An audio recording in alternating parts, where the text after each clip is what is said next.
Thank you so much, Cecilia. Make some noise for Cecilia. She has been doing this work so long, and she is a living legend as far as I'm concerned, so thank you so much.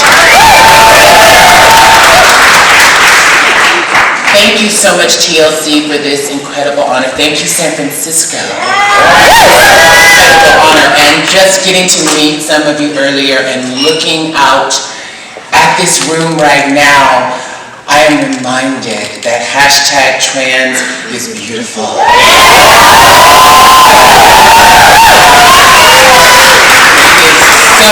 It is so beautiful. And in this world where we are constantly under attack, it is so important to remind ourselves each and every day. I don't know if anybody follows me on Instagram, but I am always, pretty much every post is #trans is beautiful. And I started #trans is beautiful about 3 years ago.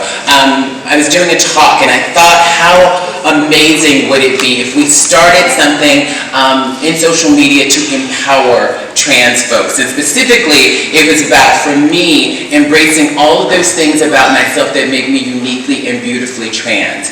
And over the years, I've had a lot of trouble struggling to fully love myself because I might not fit some cis-normative idea of what beautiful is. And so I started Trans is Beautiful to remind myself that I am not beautiful despite my big hands, my big feet, my wide shoulders, my height, my deep voice. I'm beautiful because of those things.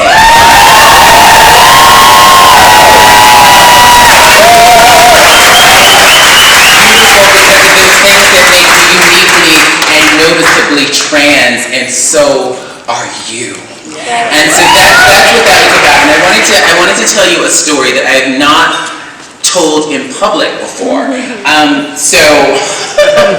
my gosh, this is gonna be a little hard, so bear with me. So about 16, 17 years ago, I was about 3 or 4 years into my medical transition. So I started medical transition 20 years ago last month.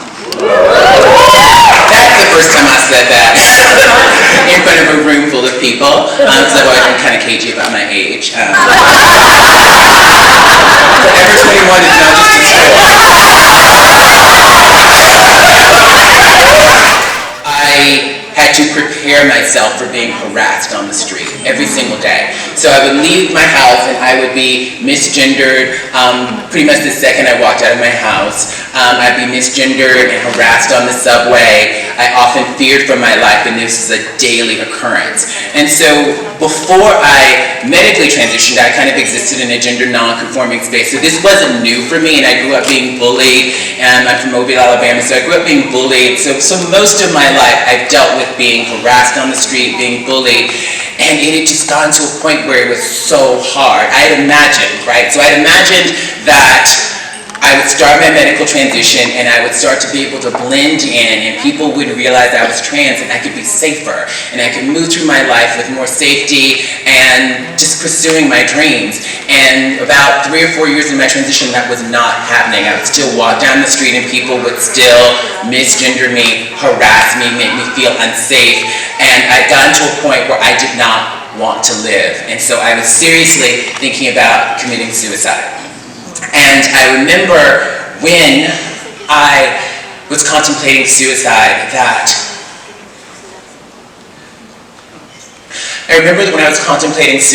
that I took time to type up notes that said, "My name is Laverne Cox.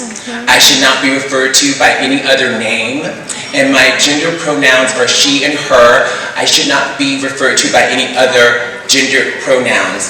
And my plan was I was going to jump out of a really tall building, because there's a lot of those in New York, and I would have 2 notes in my pockets just in case someone missed it, and I would plant the notes all over my apartment so that I would not be misgendered in my death and dead named in my death the way I was being misgendered and disrespected in my life. And It was a really difficult time, but for some reason I decided not to kill myself. I was in therapy at the time, and I started studying with this amazing acting coach in New York who gave me a new lease on life, and I decided not to commit suicide, and I am so grateful because I wouldn't be standing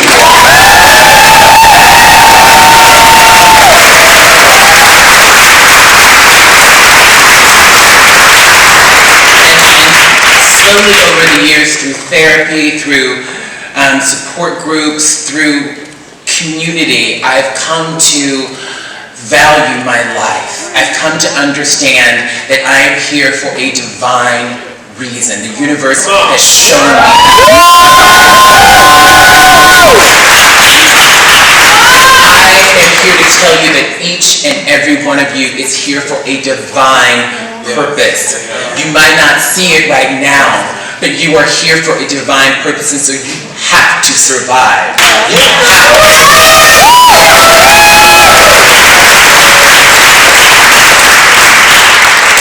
We have to get to a point where we are all deeply valuing trans lives. Trans lives matter, and that is why I am here.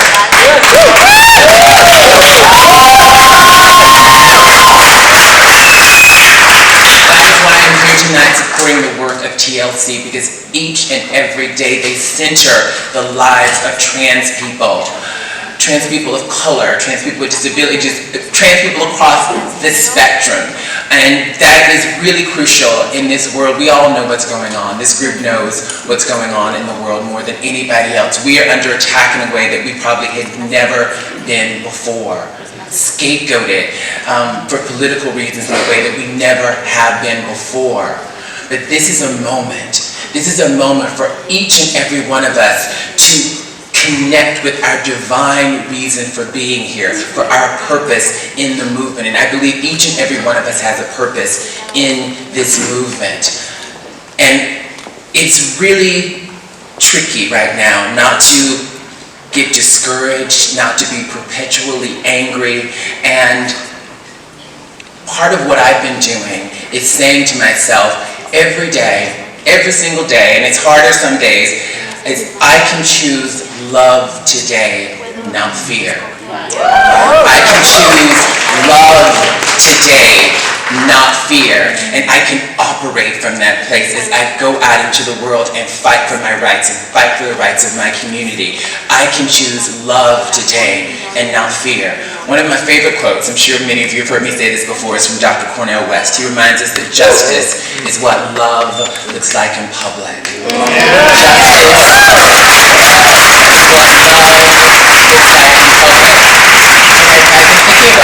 This concept of love, what exactly is love? And one of my favorite definitions of love comes from Dr. Brene Brown. Her new book just came out this week, it's number 1. Brene Brown, who's a shame researcher, came up with this definition of love from her research. She's a qualitative researcher, and so she does long-form interviews based on people's lived experiences, and from her interviews came up with this definition of love that I love. And Dr. Brene Brown says that we cultivate love when we allow our most vulnerable and powerful selves to be deeply seen and known, and honor the connection that grows from that with love, respect, kindness, and affection. She says, I saw no examples of love that do not consist of trust, respect, kindness, and affection. Love is not something we give or get. It's a connection we nurture and grow, and can only exist between two people when it exists within each of them. We can only love others as much as we love ourselves. Can I get an amen?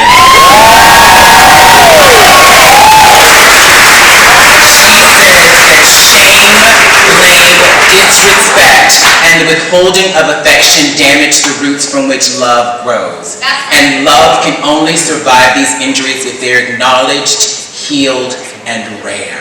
And I often like to think, what would it look like in our public discourse, in our political discourse, if we eliminated shame, blame, disrespect, the withholding of affection? What if we had real accountability? Because what Brene Brown is talking about in this definition is accountability and tenderness and a sense of respect for each other. I believe we can begin to restore that in our public discourse, and it is sorely missing right now. We do not have to play into that narrative. We can choose love today and not fear. We can choose love today and not fear.